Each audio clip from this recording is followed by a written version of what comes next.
माना जा रहा है कि हो सकता है कि वहां या फिर दूसरे अस्पताल में पोस्टमार्टम होगा।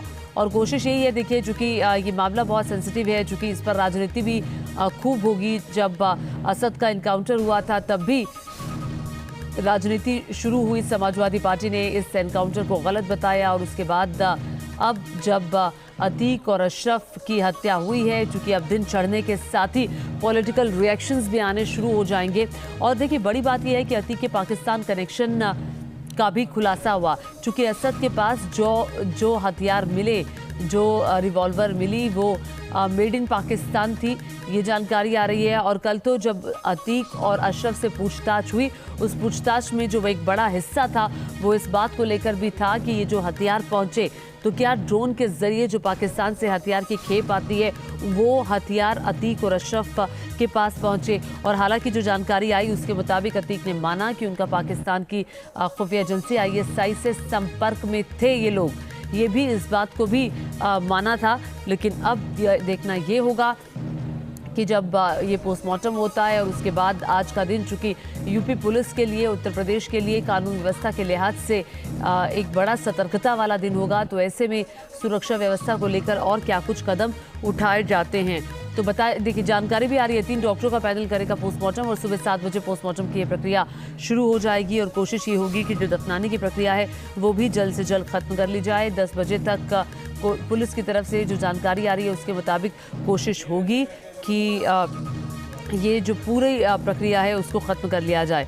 तो देखिए, ये बड़ी खबर इस वक्त की आपको बता रहे हैं। और दरअसल ये जो पूरी लड़ाई है, जो ये पूरा मामला है, ये उमेश पाल हत्याकांड से जुड़ा हुआ था। उससे भी पहले राजू पाल हत्याकांड से जुड़ा हुआ था, जिसका एकमात्र गवाह उमेश पाल था। फिर उमेश पाल पर दबाव बनाया गया, लेकिन उमेश पाल कोर्ट गए, अपनी सुरक्षा की मांग की। 2 पुलिसकर्मी हर समय उमेश पाल के साथ रहते थे।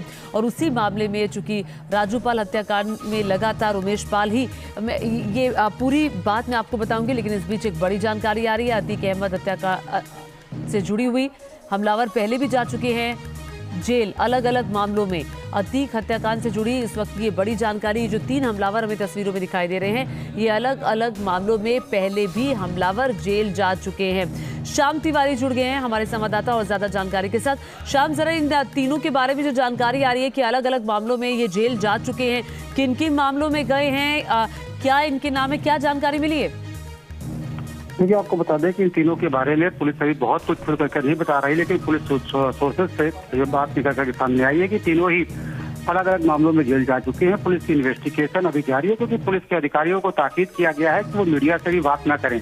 तो पुलिस सोर्सेज से बात निकल करके सामने आई है कि तीनों पहले भी जेल जा चुके हैं, लेकिन बहुत ज्यादा जानकारी पुलिस अभी शेयर नहीं कर रही है। लेकिन जिस तरीके का इनका अपराध करने का तरीका है, जिस तरीके से इन्होंने गोलीबारी की, तो वो निश्चित तौर पर दिखाता है कि शातिर अपराधी है, कि एक बार भी उन्होंने पूरी मैगजीन को खाली कर दिया, लगातार शूट करते रहे। तो इससे ये पता चलता है कि जो असलाह है उससे वो अनजान नहीं थे, लगातार वो असलाह का उपयोग करते आ रहे हैं। यही वजह है कि जब उन्होंने फायरिंग की और उसका जो फुटेज सामने आया उसमें दिख रहा है कि लगातार शातिर अपराधियों के तरीके से फायरिंग कर रहे हैं। तो ऐसे में ये बात निकल करके सामने आई है कि ये पहले भी जेल जा चुके हैं। पुलिस हालांकि इनसे इन्वेस्टिगेशन कर रही है और डिटेल जानकारी बाद में शेयर करेगी। पूरी इन्वेस्टिगेशन के बाद तब ये स्पष्ट हो पाएगा कि इनका जो उद्देश्य है वो इस हत्याकांड को अंजाम देने का क्या था, क्यों उन्होंने अतीक को और उसके भाई को मौत के घाट उतारा, और इस तरीके से जबकि वो मेडिकल में जा रहे थे और इनका बच करके निकलना आसान नहीं था। तो ऐसे में इस बात को जानते हुए कि वहां से बच के निकलना आसान नहीं है और अतीक को मौत के घाट उतारना, तो इसके पीछे क्या उद्देश्य है, क्या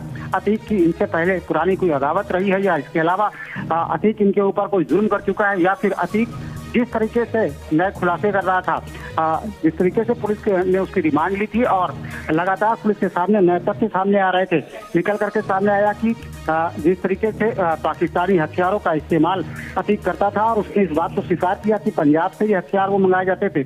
साथ ही साथ उसने अपने ISI कनेक्शन को भी स्वीकार किया कि जेल में रह करके वो ISI के एजेंट से बात किया करता था। तो इस तरीके से